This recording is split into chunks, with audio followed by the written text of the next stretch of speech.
You're not my usual guest, which is very cool. I like that though.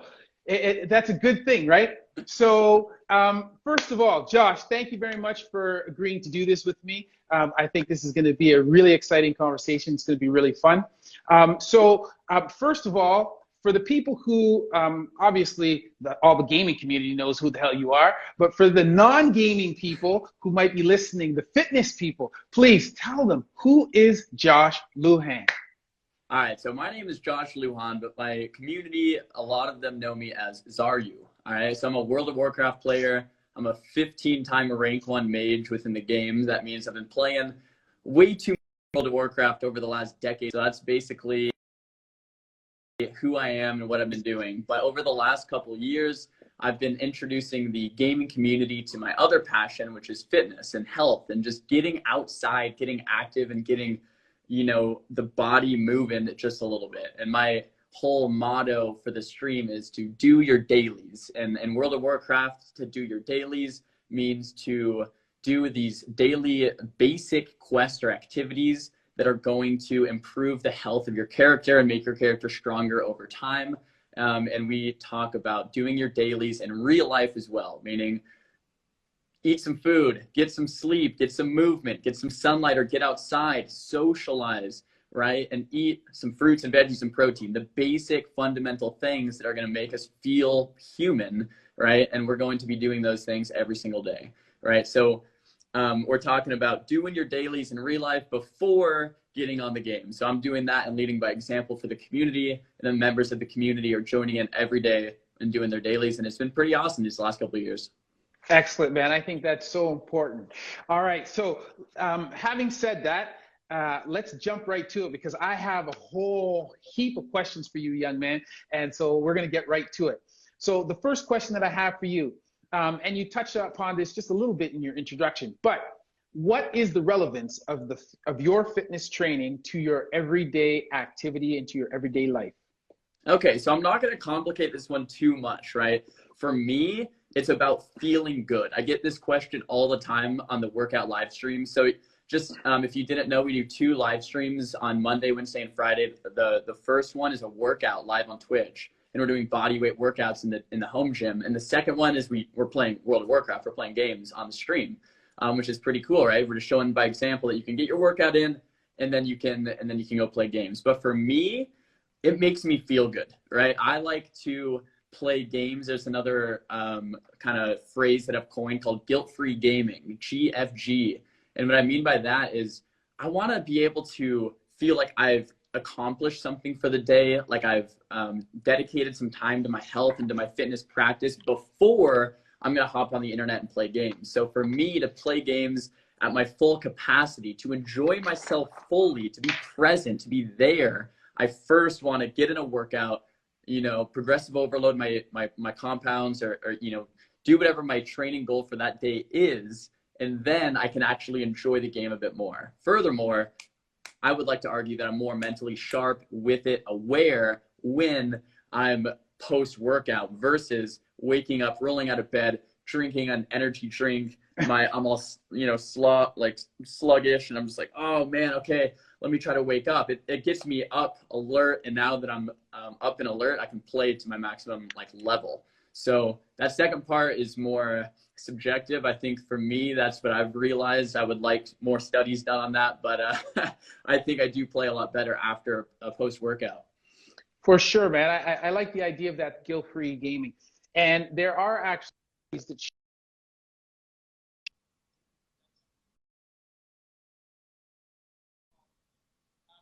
studies that show that people who are more active throughout the day, who integrate activity throughout the other things that they're doing when they're sedentary, so for example, working at an office or when you're gaming, your mental capacity is better because of improved oxygenation, improved circulation. So the mental capacity and your mental output that you produce is going to be improved. So yeah, you know, subjectively that's what you think, but there is actually literature and data to show that, and not necessarily specific to gaming, but to other types of cognitive tasks, right? So yeah, did you see that study that was published, I think, middle of last year, talking about chess players and I did how not. it was really fascinating. I'm going to probably botch this a little bit, but it was talking about how chess players burn an incredible amount of calories during a match because of all the mental computations going on. So that chess players, to actually play at peak chess performance, should be physically fit to actually play their best in a long kind of endurance match, right? You don't think of chess as like this endurance sport, but apparently this study was saying that it really is. And I think of World of Warcraft in the same way. Like if you want to be at peak level for a long amount of time, then focusing on physical health and mental health is pretty important. For sure. And when you think about energy expenditure in the body, the computer is the most energy hungry organ that we have, right? And so in order for it to work at its peak efficiency, you want to make sure that all the supporting organs, all the supporting systems are working top notch. And the only way to do that is to be physically active and to, make sure that that everything is sort of working at its optimal level. Yeah, to support that, a lot of top esports teams and organizations have been hiring personal trainers and people to come in to train their esports athletes to physically be a little bit more fit so that they can perform better in the game. So I think we're seeing it more and more. And I think, in the year's 2021, but in 5-10 years from now, it might be a really common thing. And I'm going to make it my goal to make sure that's the case. Perfect. And just to answer a couple of people here, they're asking, will this be saved somewhere? Yes, so this is going to be on my IGTV when it's done in a raw form. And then the edited version will go onto my YouTube channel, Dr. Chris Podcast, probably in a couple of days, a week or so. So yes, you will be able to find it there after the fact. Now, let's move on to the next question. You talked a little bit about how esports teams are hiring people. Now, let me ask you about your own fitness journey here, okay? And first question is, when did you decide to become active in training? You were already established as a gamer, right? So you could have just, done that. You made your accomplishments. So why is it that you decided to, become active and start training, and not just training, but training like difficult, hard things? Yeah, so I have maybe the long story and the short story of this. The long story is when I was a kid, well, I'll try to make it like a medium length story, in fact, but when I was a kid, there was this club in my school called Myler's Club, and we basically every day at lunch, we would run laps, and every lap you got a stamp. And then the stamps were kind of aggregated, and throughout the entire week, month, and year, we were placed on a leaderboard. And on that leaderboard at the end of the year, you get some prize if you were in the top whatever. So I thought this was really cool. This was third grade, second grade, third grade, fourth grade, right, and middle school. And I loved running. Running was my first love, and I ran a lot during lunch and got first place for our school. And I was like, this is awesome. I loved it, and I pushed myself to compete in endurance running, right? And at that age, it was my passion. And then I actually got sick. I got mononucleosis, and my running was completely hindered. My kind of like an athlete's asthma was starting to arise. My respiratory rate, my VO2 max was nowhere near what it was. So everything kind of, it was hard, mentally and physically. And then for a while, I was playing some video games, right? World of Warcraft came out in 2004. I started playing a lot of video games, a lot of World of Warcraft. And I think I took that competitive itch for running into the game. And I was like, I want to be the best, right? These things go hand in hand. It wasn't random, right? I want to be the best. I want to be the best. There's a leaderboard in WoW, and I wanted to push to the top of the charts in World of Warcraft. And I think eventually I got to a certain age where I was ranked 1 in World of Warcraft, and I'm still highly ranked. But I think I got to this point where I was maybe in my 20s, early 20s in college, and I looked at myself in the mirror and I was like, this is not healthy, right? I was 110 pounds. I was thin, I was frail. I wasn't taking care of my physical health, my mental health. I wasn't getting outside. I wasn't training. And I'm fortunate enough to have 2 parents who worked out pretty much every day when I was growing up. So when I looked at an adult, what was an adult supposed to do? an adult was supposed to train, was supposed to take care of their physical health. And that was mature and important for an adult to do. An adult doesn't just sit there, right? An adult is responsible and disciplined. And I looked at myself in the mirror and I asked myself those questions. Was I being disciplined? Was I being responsible for my own physical health? Was I physically fit and mentally fit? And the answer to those questions were all no at that time in my life. And I think it was this turning point where I then decided, you know what, I'm gonna make that a yes. I'm gonna switch it up. And I kind of dove into a lot of the literature and just watched a lot of videos online and learned through a lot of trial and error. And over the next couple of years, really dedicated myself to learning the fundamentals of building muscle, losing fat, and just becoming more physically fit. And then actually applying those principles and learning through a lot of failure. And I think there was, a turning point where I eventually realized there was more to life than being good at a game.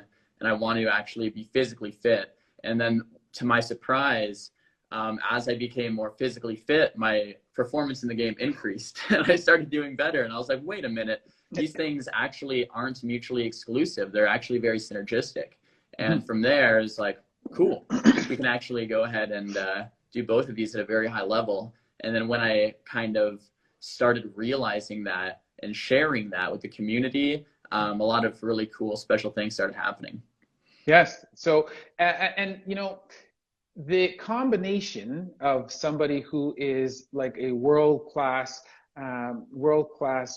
gamer and somebody who is also, I would say, a very well-established mover who's able to do some of the skills that you're able to do is very rare. And before we went online, I said that you were like a little bit of a unicorn, right? So, like, how are you perceived in the gaming community, right? Like, do the rest of the gamers like, yo, man, what's up with this dude?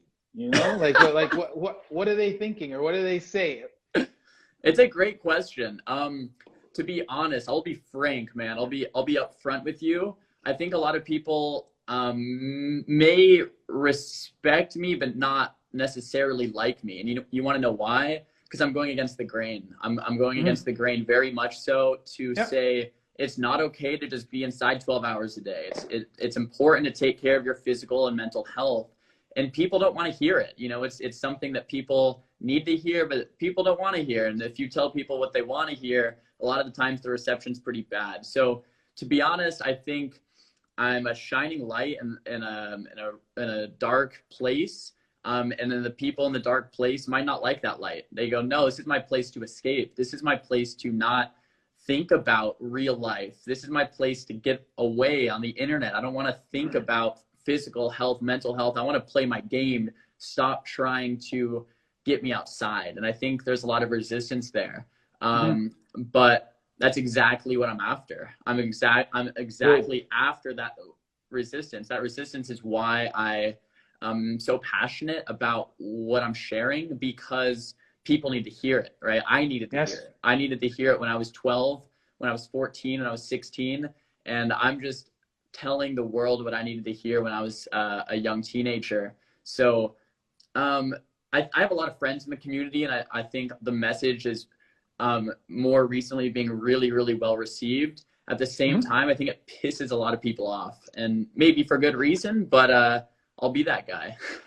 Listen, man, as a medical professional, I can tell you that I can empathize with that position, right?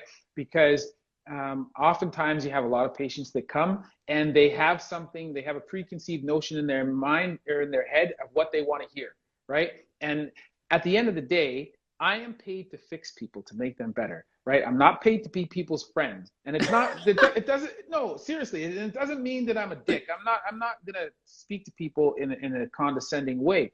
But I tell people, I am used to this, right? I've been in practice for 14 years.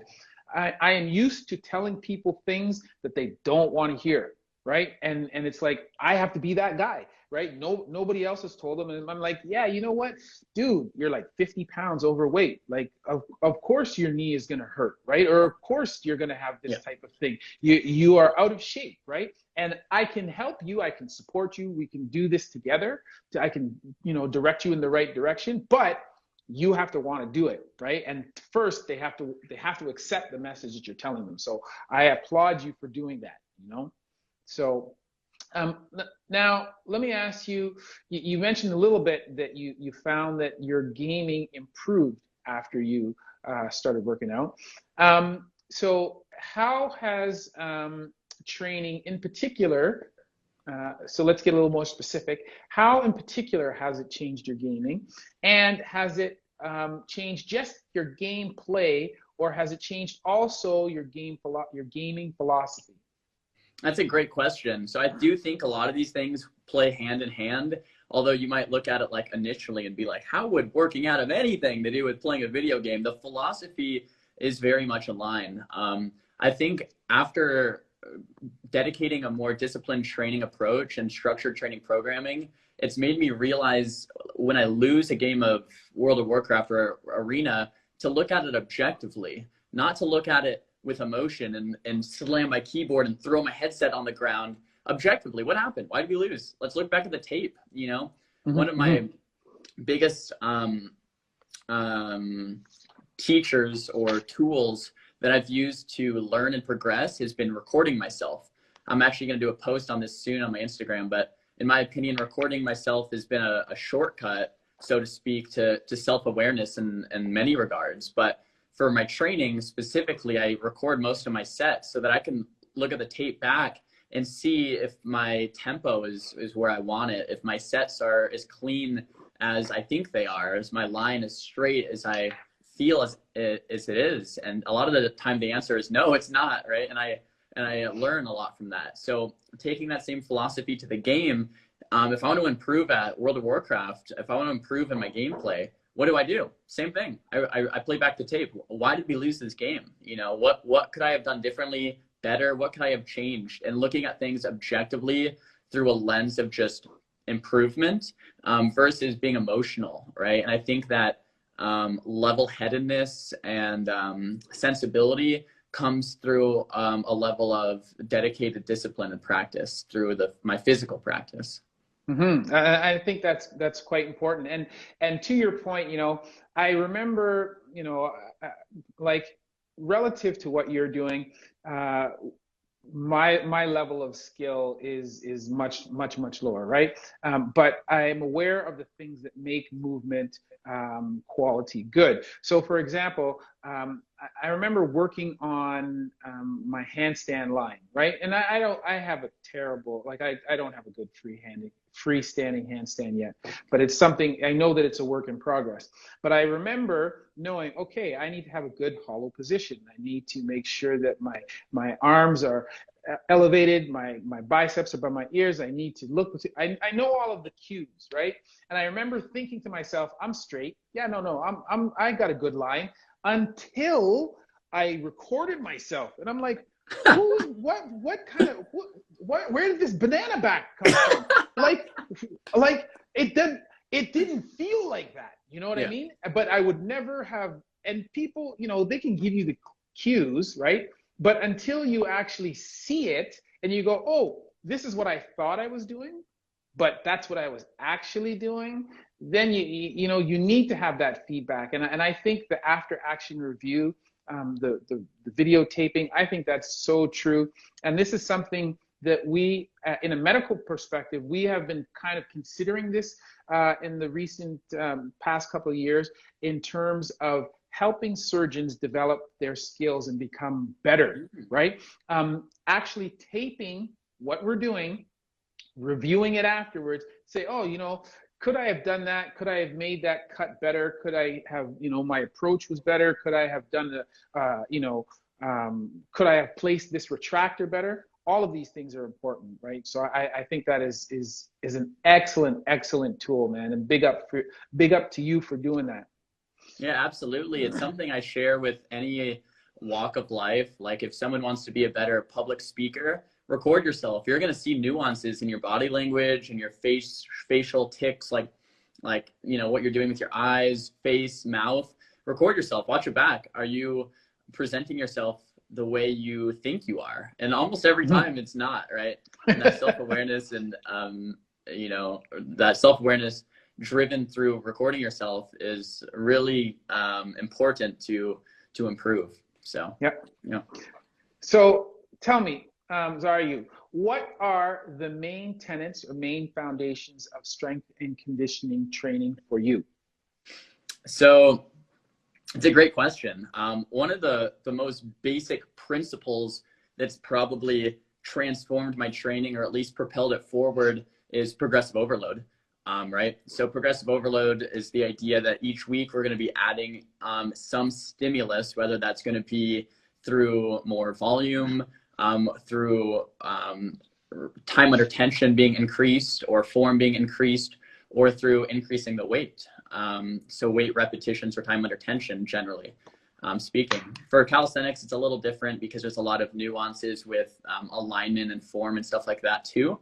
But for me, it's setting a base point, right? So setting a base point of what I'm actually hitting on each exercise. The compounds are generally the ones that I track for progressive overload. And then from there, each week, I have a notepad in my phone, and I write down how many sets, how many reps, and I'm tracking this. And then the next week, I'm aiming to improve. If I'm on a specific time period where I'm working on generating and building strength, right? Now, sometimes as a more advanced athlete, you're not focused on strength training or hypertrophy training. You're focused on generating skills with the strength you've already obtained. And then that block, that specific block, then I would maybe aim to hold my compounds, just keep them where they're at, which is still a considerable amount of effort to just do that. So it depends on the training. I would say progressive overload, consistency, making sure I'm eating adequate protein throughout the day. My dailies, I think, is something I always fall back on. That's why I'm so passionate about sharing that with the community. And once again, those dailies are just getting outside, staying hydrated, eating adequate protein, fruits and vegetables, right? Moving every day and getting proper sleep. And I'm not like an expert. I'm not a nutritionist, so I don't kind of dare to give any specific recommendations in terms of water, sunlight, sleep, all that kind of stuff. But just, I guess the message to the community is, if you're pulling an all-nighter, that's not a good thing. If you're not drinking water and you're drinking soda, that's not a good thing. If you're not eating your fruits and veggies and any protein and you're just eating like, wings or fast food, that's not a good thing, right? So it's very general, it's very non-specific, but getting that message out there to some degree is important to me.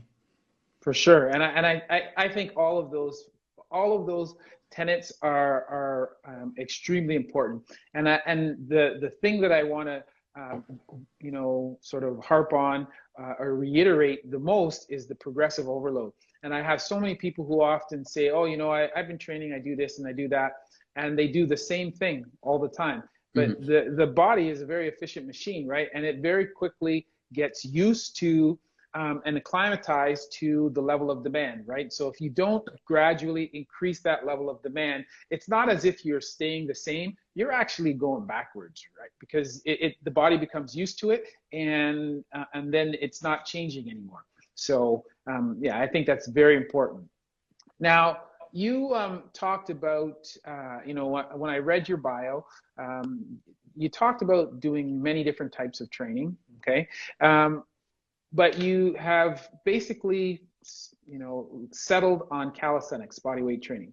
So why is it that you chose this particular training modality to, as your core training foundation? Why is that?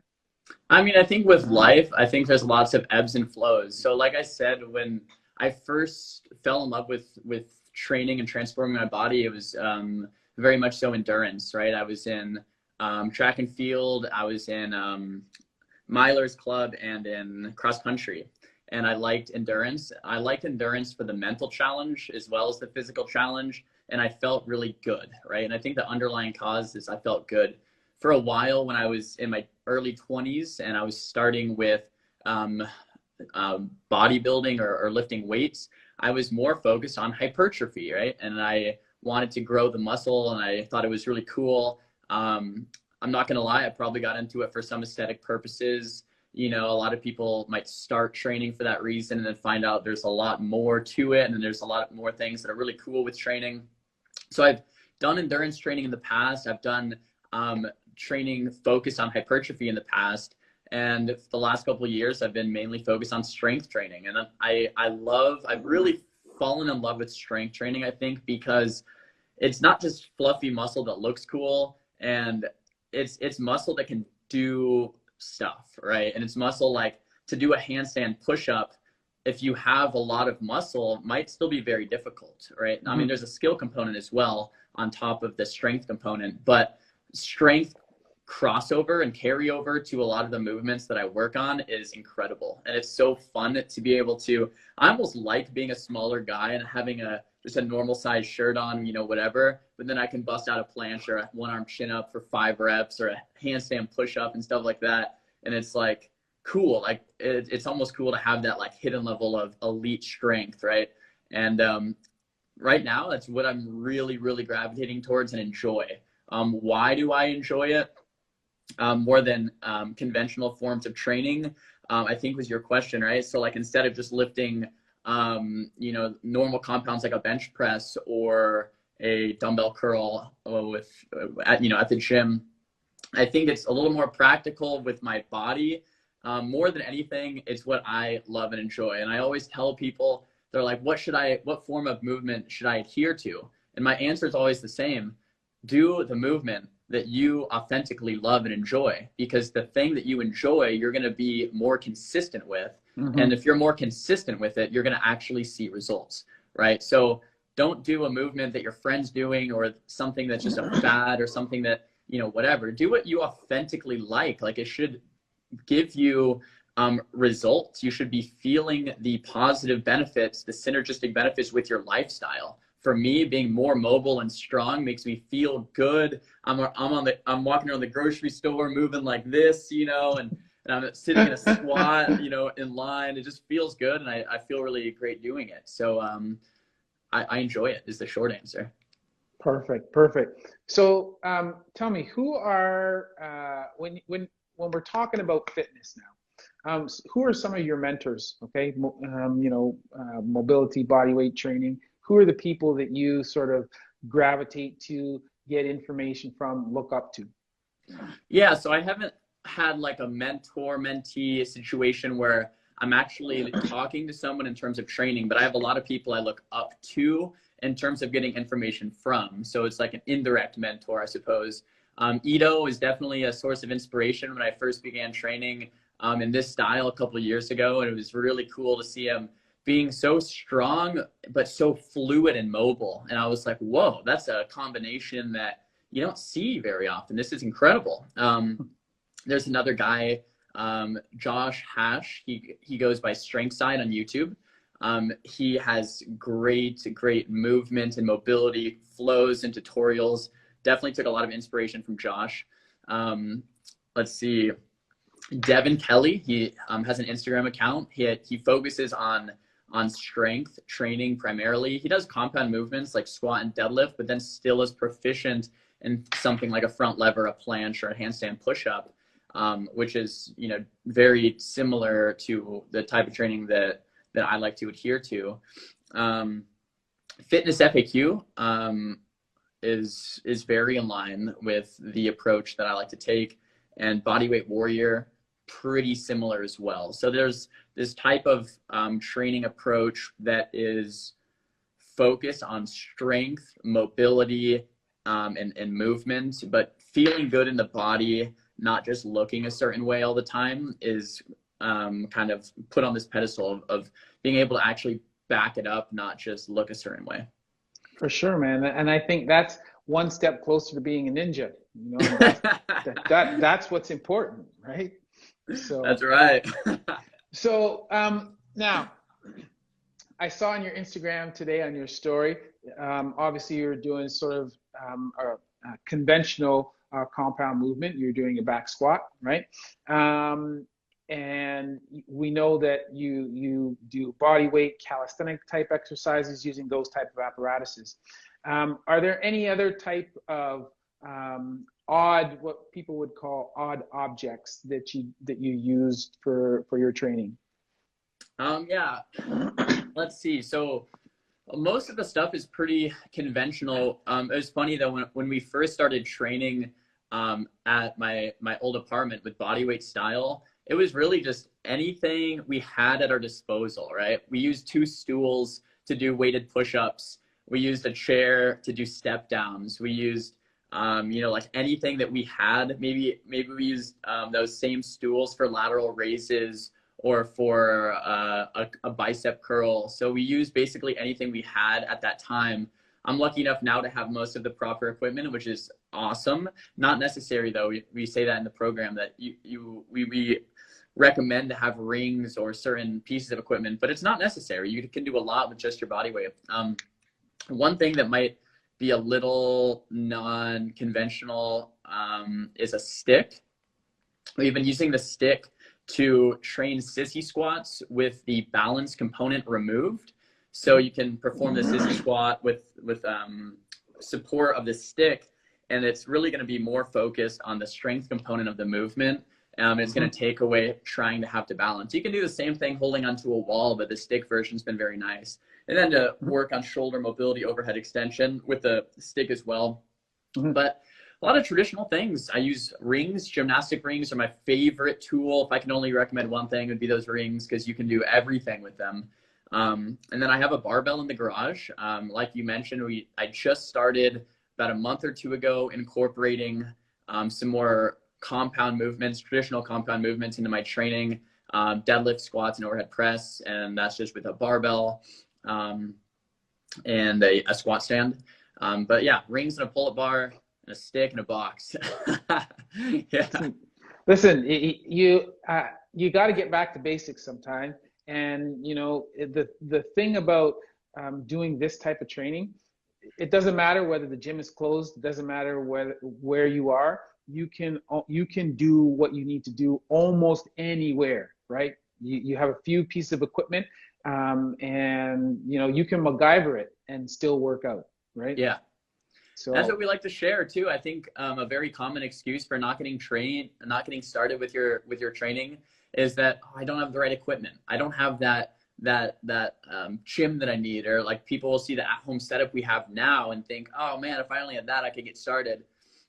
And I always say, like, if you have your body weight, you can get started. And furthermore, if you want to take your training seriously, if you have rings, you can get started. You have nowhere to hang it, find a tree. You have no trees, find a staircase. Yes.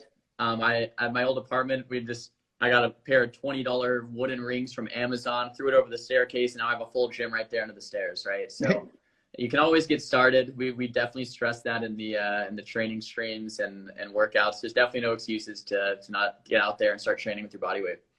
Perfect. So let me ask you, let's change gears here a little bit.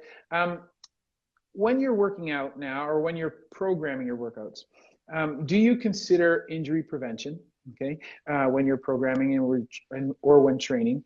And if so, how do you specifically incorporate that idea into your programming or your training? That's a great question. That's a really, really great question. So with injury prevention for me, I'm only hitting compounds, heavy compounds, once per week, which is a little different than a lot of training modalities that are going to be hitting it twice per week. In terms of programming, that's probably more common. So in terms of specific training for my chest, that's going to be done, say, on Monday. Now, that specific chest training maybe is a weighted push-up for that week.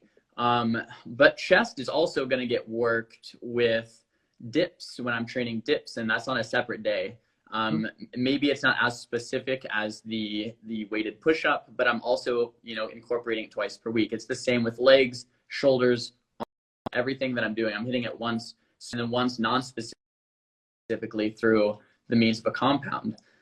So for me, only hitting each compound once a week, I've found that I have been pretty lucky that I haven't had any serious injuries using this approach. And I think when I've done 6-day splits in the past where I've been training all my compounds twice a week, so say like PPL, and then you're repeating PPL again and then just resting on, say, like a Sunday, the body is worn down. It's very, very, very worn down because it's a lot of volume. So I think these approaches are more common in the bodybuilding scene, because there is a lot of literature supporting hitting everything twice per week.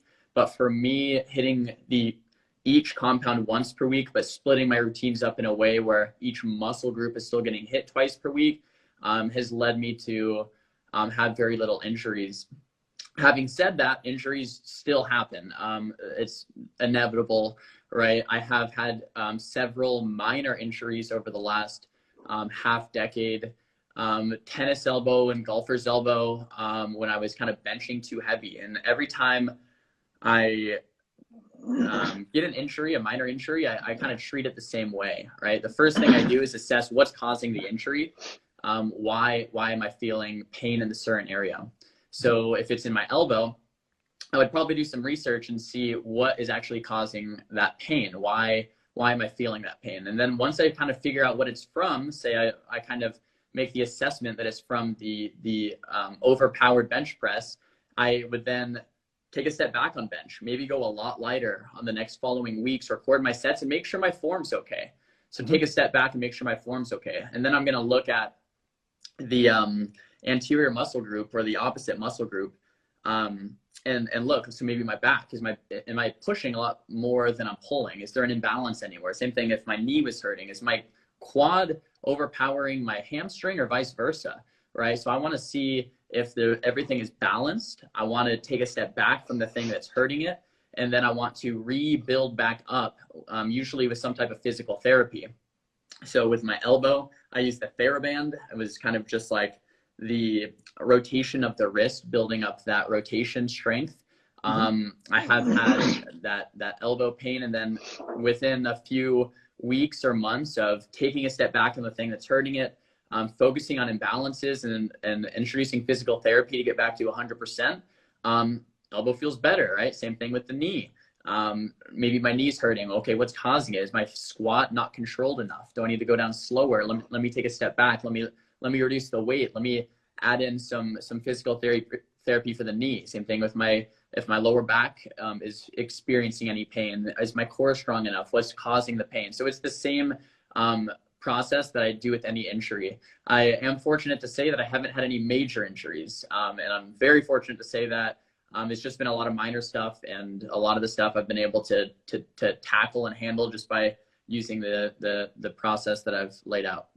And I really, really like your analytical approach to this. You know, it's not just, okay, well, I'm going to walk into the gym, I'm a giver, you know, throw up some weights and hammer at it, right? Like you assess, you know, what's going on. You any kind of problems, you review them, and then you come back with a systematic approach on how to address that, whatever the shortcoming in, whatever the problem is, right? So I think that that's very important, and it's a very wise, very sage approach to training. I laugh because those days are behind me. I was much more like that like a decade ago when I was training. I don't know. I can maybe just attribute that to my frontal cortex being more developed. Set it down a little bit. Maybe it's still there a little bit, but yeah. But you know what? Here's the thing. And so particularly with bodyweight training, and particularly with the advanced skills that you are working on, those with those skills, you can't do those overnight, right? Your ego takes a shit kicking. Right? Like you have to learn to let your ego go, because it's like, no, you will not be able to do a planche your first attempt. You will not be able to have a perfect handstand line your first attempt. You will not be able to do a handstand push-up with a perfect line, or do a one-hand handstand. Like none of those things are going to happen overnight. I don't care how strong you are, how athletic you are, you won't be able to do it. So with that, your ego has to like take a back seat, you know, and you know, I'm a male, I got testosterone, I'm like anybody else, bigger, faster, stronger, baby. But when I started to do these things, I had to recognize, you know what, wow, okay, yeah, this is not, I can't force it, I can't make it happen, right? Like you have to work at it, you have to put in the work, And if you want the prize, you want the reward at the end, it takes time to get there. So I think it comes, you know, it could be because of your developed prefrontal cortex, but I think it also has to do with what you've chosen to do, that those skills require time, man. And that you training those skills also trains your ego. Yeah, that's a great way to put it. I actually love how you answered that a lot. I'm wrapping back around to one of your earlier questions, why I prefer this type of training. That's probably why, right? You can't shortcut it. No matter if someone has been training for 10 years and has all the muscle in the world, you tell them to do a handstand push-up, there is no way they can do it. They have to train balance. There's a skill component. You know, if someone has incredible shoulders, straight arm strength, tricep strength, core strength, spinal erectors, but then you tell them to planche, there is no way it's going to happen. There's going to be weak points, tendons that haven't been developed, a skill component of balance within the movement. And I think that is maybe one of the reasons I've fallen in love with the movement style that I kind of adhere to so much, is that I sounds kind of bad, but I like to see people try it and realize how difficult it is. Someone that thinks, you know, someone who has a great back, you tell them to do a one-arm chin-up. You know, it's probably not going to happen, right? Unless they have the scapula strength developed and the specificity required to perform a one-arm chin-up, it's probably not going to happen. I like that skill component a lot. And I think maybe it stems from me just generally being a smaller guy. And, you know, I'm never going to be the biggest guy in the room, but I know, you know, maybe there is some ego of like, I enjoy the specificity required, the skill component required for a lot of the bodyweight movements. So when we're talking about your overall, you talked a little bit about training split. If you look at what you do in any given week, what are the relative proportions of skill work, okay, body weight skill work versus conventional training? You know, you mentioned that you'd started doing compound squats and that kind of stuff. So what is the relative proportions of these type of things in your training program on a week-to-week basis? So up until recently, it was pretty much all bodyweight training. The last month or two, I got some traditional equipment in the mail. So a squat stand, a barbell, and some plates, namely, and have been introducing 3 movements. So the deadlift, the squat, and the overhead press. 3 movements that may be difficult to replicate. Mainly the squat and the deadlift, difficult to replicate with just one's body weight. That's why I've been kind of intrigued by these movements. I have done them in the past, but not with the form and the mindfulness that I would like to give it. So I'm giving the movement some time to bring up some weak points, namely in my back body, spinal erectors, hamstrings, glutes. So I'm hitting the movements with a high level of detail and efficiency each week. So right now I'm training body weight. And when I say body weight, it is a bit nuanced because I train weighted body weight as well. So with dips, for example, it would be weighted dips. With pull-ups, most of the time it's weighted pull-ups. With push-ups, most of the time it's weighted push-ups. Just to get on a slight tangent for a second, I think one of the major limiting factors for people sustaining long-term progress with bodyweight training is that they don't add weight to their training. For most people, a push-up, maybe I shouldn't say most, but for a lot of people, a push-up is going to be too easy, right? If you can do a push-up for 20 reps, 30 reps, we're no longer training strength specifically. We're more focused on muscle endurance at that point. So my approach is to add weight to the movement to make it very similar to what a bench press might seem like and feel for the chest. Of course, there's still going to be components of the core that might be a little more dormant with open chain position of the bench press. But the point stands where I want to keep my repetitions in line with my goals, right? So if I'm training for strength, I might be training in like the 3 to 6 rep range. If I'm training that specific movement for hypertrophy, we're going a bit higher. And I think I just wanted to make that clarification. But so for a lot of body weight training, it's going to be Monday, Wednesday, and Friday for me. On the off days, I'm focused on balance and skills. And then on a Saturday, I'm focused on deadlifting. And then the compound, so overhead press would be before my body weight shoulder day, and then squat would be before my body weight leg day. So it would preempt it. And that's currently what I'm doing. And a lot of that's laid out in my program that I have available for people. But I think it's going to ebb and flow depending on my goals. You know, it's going to ebb and flow depending on my goals. And I think one factor is, am I making progress in the way that I want to be making progress? If I'm getting closer to my goal, that's great. If progress is stagnating, then I want to reassess what's going on, what needs to be maybe changed, what stimulus needs to be added or removed, oftentimes removed, and then we go from there.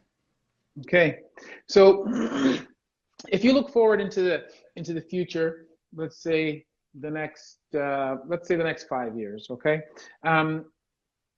Obviously, that's a long period of time, but what are your thoughts about, you know, what do you see in terms of your fitness training over that time? What are your goals for yourself, and what is it you want to achieve, and what do you think you'll be doing? Yeah, so my personal fitness goals are important to me. I think my 5-year plan in terms of this whole brand and this whole thing I'm doing is to share what I'm doing to more people. So my number one pursuit is to share that you can be a healthy gamer. Larger, in fact, I think I want to share that you can be a healthy person no matter what walk of life you come from. And that's going to be a brand shift over the next half decade, where we're going to be talking about, instead of making gaming a healthier space, we're going to be making any profession healthier by using these same principles. But for my personal training for this year, at least, I want to increase my front lever hold from maybe 5 or 6 seconds to above 10.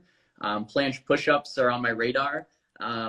And I want to continue maintaining other skills while I'm doing that. So maintaining planche press, handstand push-ups through a deficit, multiple repetitions of one-arm chin-ups on each side, and overall kind of just maintain that. And then furthermore, mobility. Mobility, my lower body is one area that's been quite stubborn for me. So I want to get my splits, front splits, side splits, pancake, full pancake, all these things to where I just feel good. But once again, to reiterate, these are things that I would like to do to just feel good in my own body and to have fun, because I enjoy it every single day.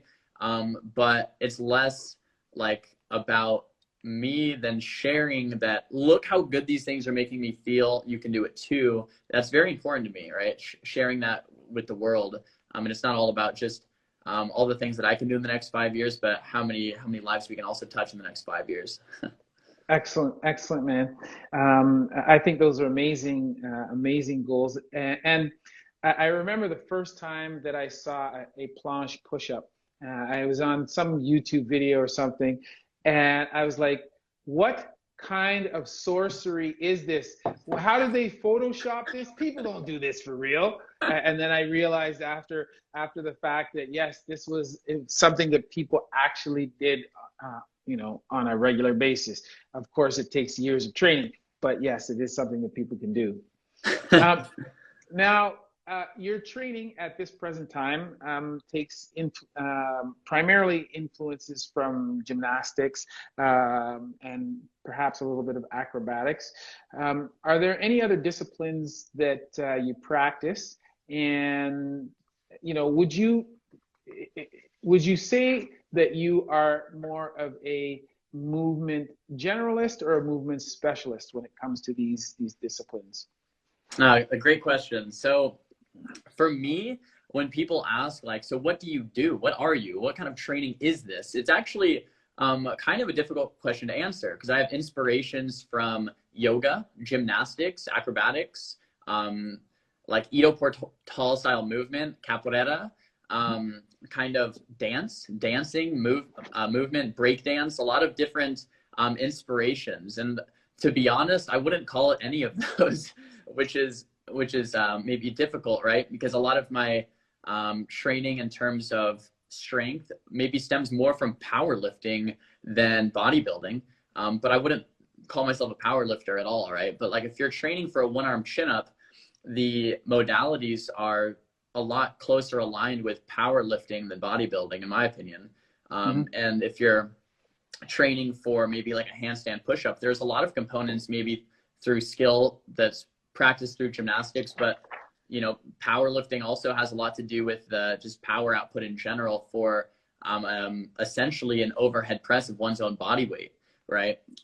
For one repetition. So a lot of crossover. I would call myself a movement generalist in that sense. So a specialist would be more focused on like hand balancing is another discipline, I suppose.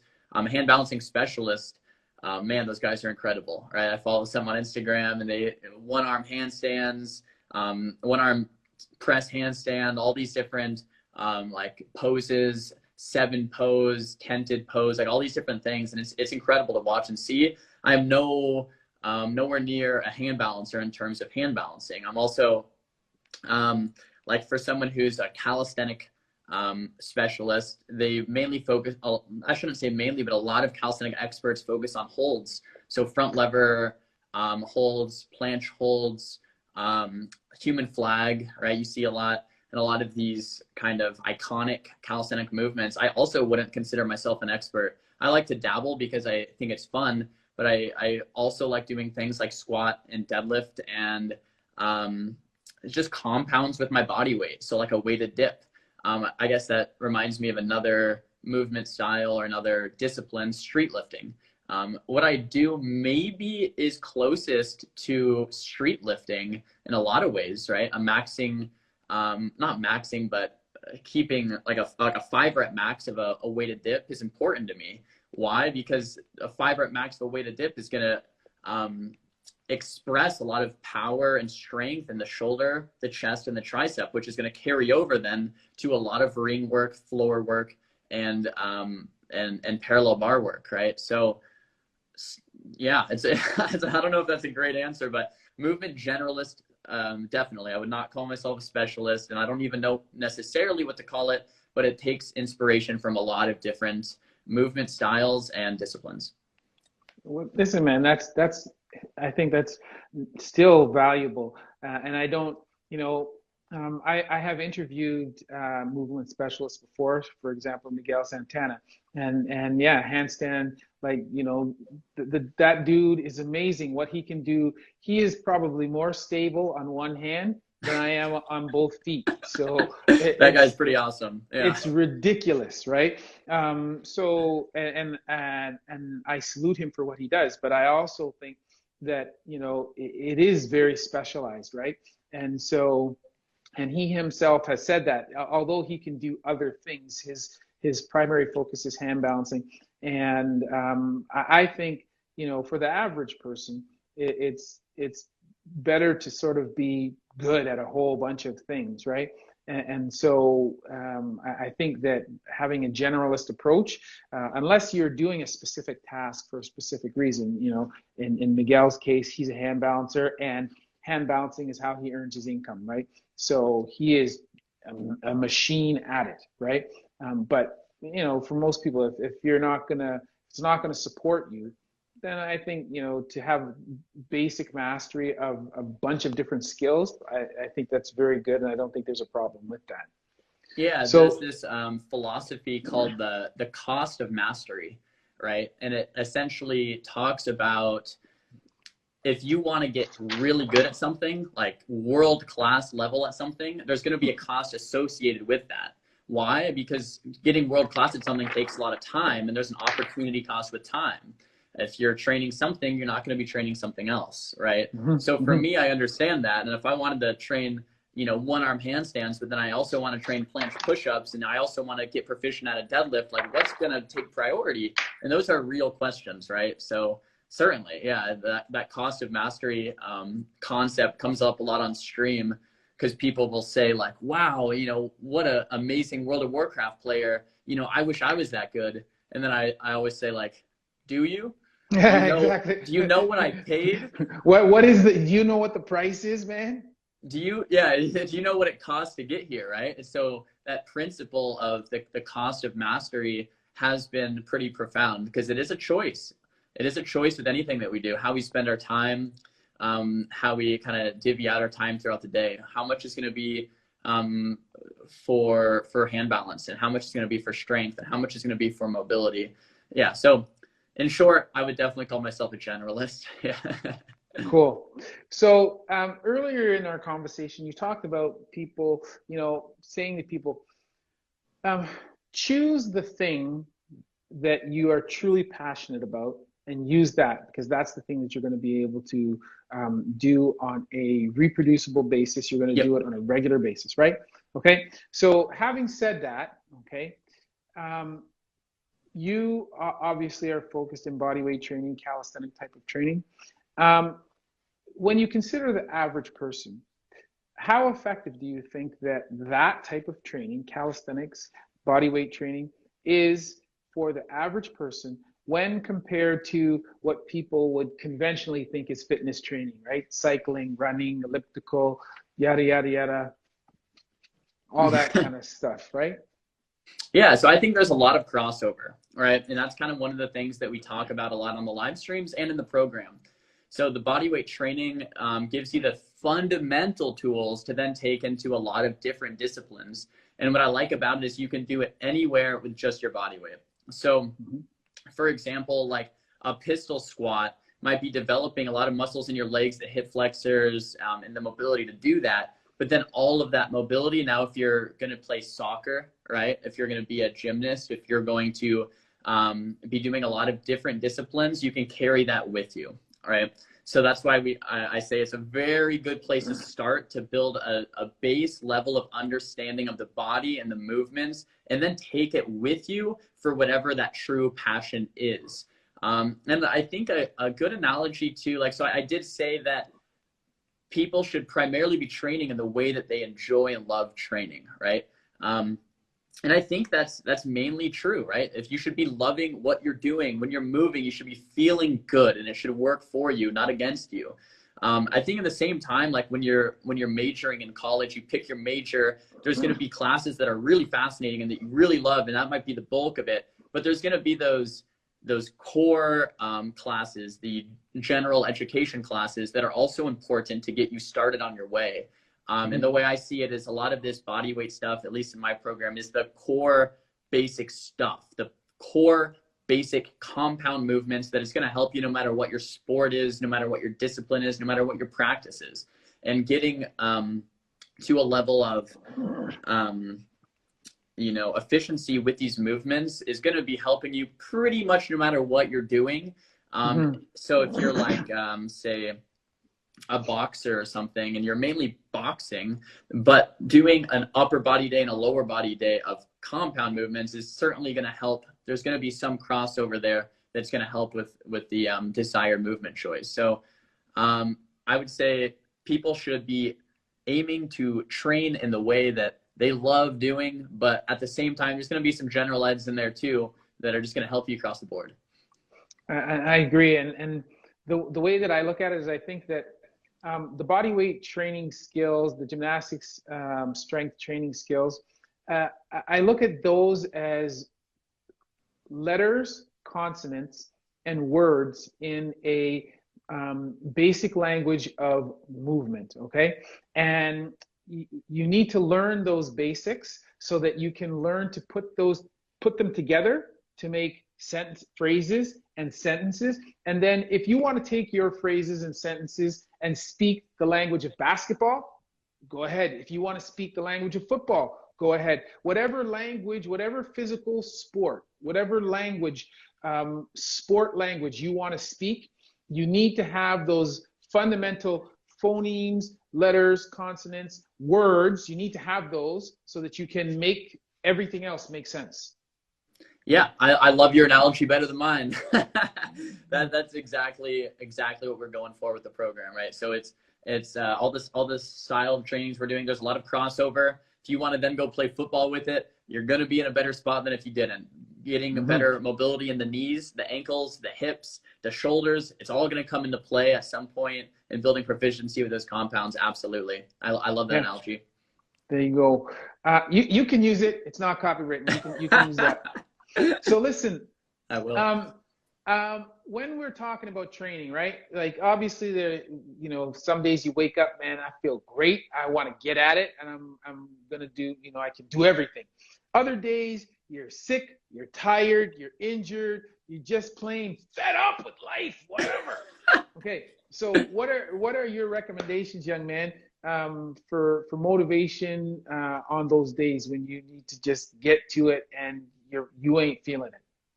So if you're tired, I always rely on discipline, right? So it's discipline is much different than motivation. Motivation's a feeling, and motivation is very fleeting. So some days you're going to have motivation. On those days, great, you know, have a great workout. On the days you don't have motivation, we got to fall back on identity and discipline. So identity is the way we view ourselves. And if you view yourself as someone who works out, even if you're tired or hungry or sleepy or whatever it is, you're the type of person that then works out, right? So there's no way that being tired is going to stop you from being you.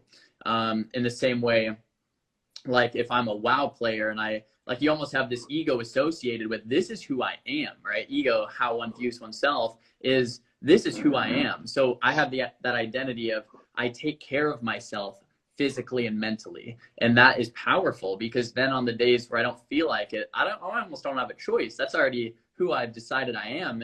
And that's going to carry through when I have no motivation. So that answers it for tired and sleepy. You fall back on discipline, routine, habit, identity, all of these things, and you get it done anyway, because that's important for then further instilling routine, habit, identity, and discipline. These things kind of look back at the past through precedent. The more you work out when you're tired and hungry, guess what happens? The next time you're tired and hungry, you still work out, right? So one of the first things I tell people that want to begin training or want to begin an active lifestyle is it starts up in here. It starts in your mind. It starts with making the choice that you're a healthy person. It doesn't start with, oh, I'm going to go to the gym and just see how it comes out, or yeah, I'll try it out and see how it goes. You got to flip a switch in your mind to think, I am the type of person that prioritizes health, and then everything else will fall in line from there. But once that choice is made, it's made, right? Now with sleep, or with sickness rather, maybe a little bit different approach. I would listen to my body. So if I'm not feeling 100%, I'm still going to train, but I'm going to take everything a lot lighter and maybe just go through the motions. I'm not going to be focused on my progressive overload for that session. I'm going to be hitting things with a much lesser intensity. Now, if I can't get out of bed sick, I'm going to take the day off. I'm going to allow my body to heal, allow my body to rest and come back stronger, right? But that's a very personalized approach. I would like to think that I'm aware of my body to the level that I can kind of dictate for myself if it's a day that I should be training or not. And the problem might arise with giving that advice out is that if someone's listening and thinking, oh, well, maybe on a day that I'm sick, you know, Xaryu said I should take off. But if maybe you're not super aware of, maybe that day you were just feeling a little bit tired, you weren't actually sick, right? So there has to be a level of honesty and awareness. If you're going to give yourself a day off, it better be for a specific reason, a purpose in the macro. You know, I think such an excellent approach. Now, you talked a little bit there about getting started, the mental switch, okay? But let's talk, let's expand beyond the mental and let's go to the physical, okay? So here I am, I'm showing up, Xaryu, man, it's my first day. I want to do what you do, bro, okay? So what are your basic recommendations for that person? Okay, so they're just getting started. They want to do body weight calisthenic training. They have made the mental switch. That's flipped on. They want to get going. What do we do? So it's a tricky situation, right? It's a situation where if someone is ready to go gung-ho, one of the things that I don't want to see is have them start training 6 days a week, burn themselves out, get injured, take a break, and then fall back into old patterns. And that's what we see almost every time, or a lot of the time, right? So what I like to tell people is look yourself in the mirror and be honest. What can you stick to honestly? If that's 2 days a week, phenomenal. One upper body day, one lower body day over the course of 6 months is going to do you wonders. That's incredible. Start with that. On your off days, just go for a long walk. Basic, simple, right?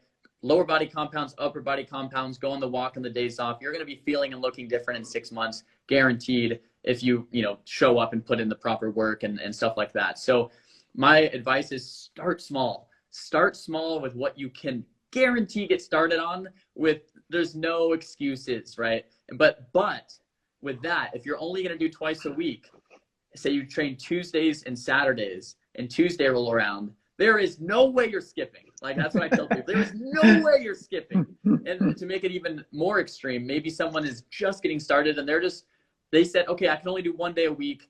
Every Saturday, I'm going to hit a full body workout. Maybe not the best split, but it's better than nothing. I say, cool, but on Saturday, you better be showing up. Like, there is no excuses. If you didn't work out the whole week on Saturday, there is no way you're not skipping, right? Or you're going to be skipping. So my approach is start small with something that you can honestly adhere to in the long term, because consistency is what's going to drive result more than going all out, burning yourself out, and falling through. So being consistent with your programming and sticking to a schedule, even if it's a light schedule, is awesome, because you can always add on more later. If you like 2 days a week and it's working out for you and you're feeling good, 6 months goes by and you're like, I think I could do a third. Let me try a PPL. Let me try a 3 day a week split and see how that works out for a while. And it's really easy to add on. The problem is if you start with too much, it's the chances that you're going to go backwards are pretty high. So yeah. For sure. Okay, so one of the things that you worked on in the recent past is the Xaryu bundle. Okay, which includes the cookbook, right? Xaryu fundamentals and the bodyweight program. So tell us a little bit about that. Yeah, so it was a really kind of cool, natural story. The first thing, it was about maybe 2015. I was training a lot harder and more consistently, and I was just showing up to my live streams. But maybe I'd be wearing a tank top, and people would be like, "Hey, man, what kind of training split are you on, man? What are you eating? You're looking good." And I was like, "Cool, let me share this with you, right?" So I wrote out a one-page document, sent it on over to their way. That was just one person, right?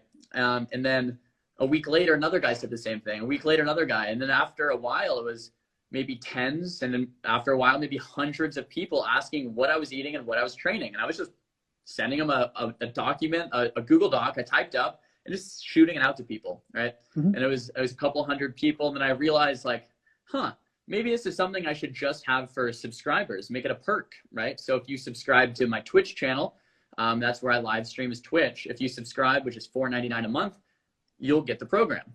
And so I wrote it out a little bit more nicely this time, a little bit more polished, added some photographs and worked on the language a little bit, did a little bit more research. And then if you sub, you get the Xaryu program. And they're like, wow, right? So then a lot of people were subbing and sharing the program. And it was really this natural growth to the product. And then after a while, hundreds and maybe thousands of people were hopping on and getting great results. And I was like, this is really cool. This is really, really cool.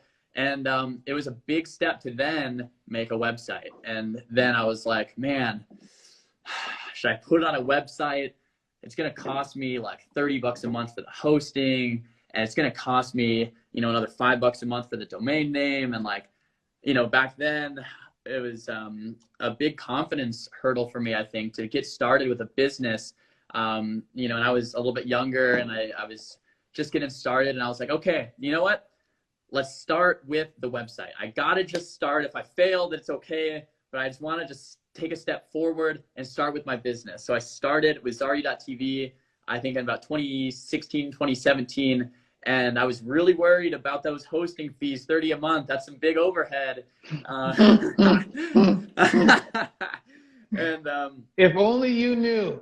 If only I knew now, yeah. So that was I was going to sell the program for $5. So I had to sell, 6 programs a month to make it worth it. And I was like, I might only sell 3 or 4, so I might be losing out, And then from there, the program exceeded my wildest expectations. We put out the fundamentals. Actually, the fundamentals was first. Then we put out the program with video instructions. We also put out a cookbook through popular demand. Since then, we've updated the products multiple times, increased the price, put a lot into the development of the products, which we continue to be doing. There's going to be several updates this year, which I'm really excited about pushing out, Cool. and developing the website a bit more. So still in the early phases, but I'm really proud of what we have so far with all 3 products. And I'm just more than anything grateful that people are so curious and want to learn about it in the gaming community, and that I have the opportunity to share that with a young audience, and actually any age, but any gamer looking to learn a little bit more about health, fitness, and my approach to that. They have the tools necessary to do so, all up on the website. There you go. And listen, man, I think that, as I said before, I think you're a little bit of a unicorn, but I think that you are like perfectly positioned in your niche. And I would recommend anybody who's in the gaming community to listen to what you are preaching, to follow suit, and to get on board, man, because not only, as you said, is this something that's going to help them from a physical perspective, but this is something that's going to help them from a mental perspective.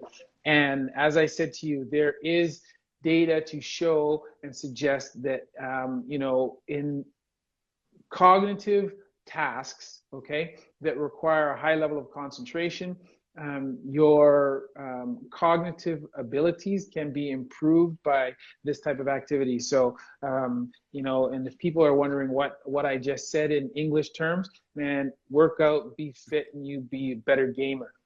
Like, yeah. Period. That's it, right? So I think that's important.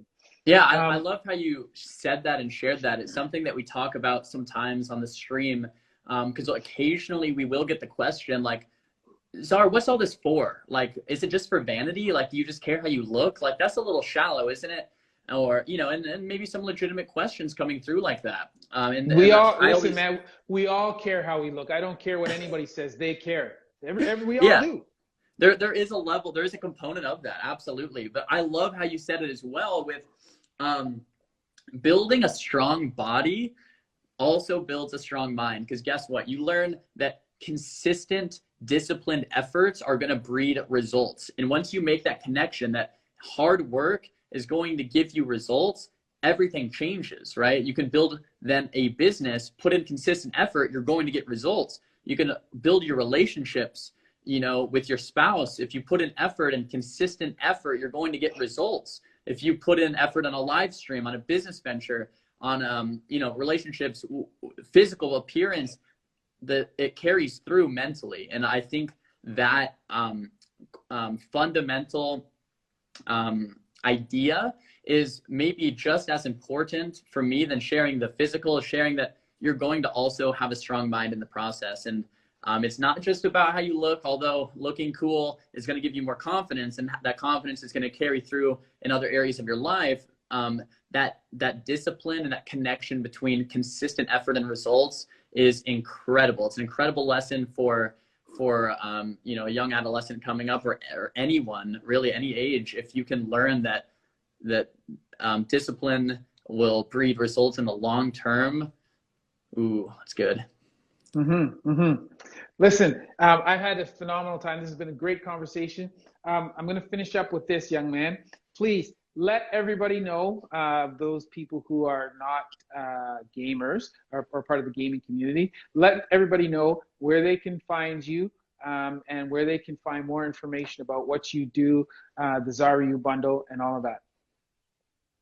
Yeah, so if you type Xaryu into Twitter, YouTube, Twitch, or Instagram, I think I'll be coming up first. So that's Xaryu, Xaryu, on any of those platforms. It's just my name. On Instagram, it's actually Josh Lujan. But if you type in Xaryu, it should still come up. My website is xaryu.tv. That's XARYU.tv. And that's where you can find the cookbook with all the recipes that we like to make. And when I say we, I mean my fiance and I. She's been a huge influence on all of these products and the transformation that the last couple of years has held. That's a whole nother podcast. And then the fundamentals, and that's just the building blocks and how to build strength, how to lose fat. And that third one is the program. And that's basically a lot of videos going through the form and the movements and the progressions from starting from scratch, from nothing, to building up to intermediate and then eventually advanced forms of that same movement. So those are the 3 products. That's the website. That's where you can find me. Thank you so much for having me, Chris. This has been awesome. Not a problem. It's a pleasure, and it's been a great conversation. And maybe we will have to do it again, talk more about your fiance and the development of these products. Hang tight, and I'm just going to sign off, and then you and I will finish up on Zoom. But to everybody who came out today, thank you very much for listening to this conversation. It's been wonderful. Josh has had a lot of great information to share. I've learned quite a bit, and for the people who asked, who came late, yes, this will be up. The raw version will be on my IGTV. And for everybody else, the edited version will go on my YouTube channel, Dr. Chris Podcast, within probably a week or maybe 2 weeks. But you'll be able to find it there. So for everybody, thanks again.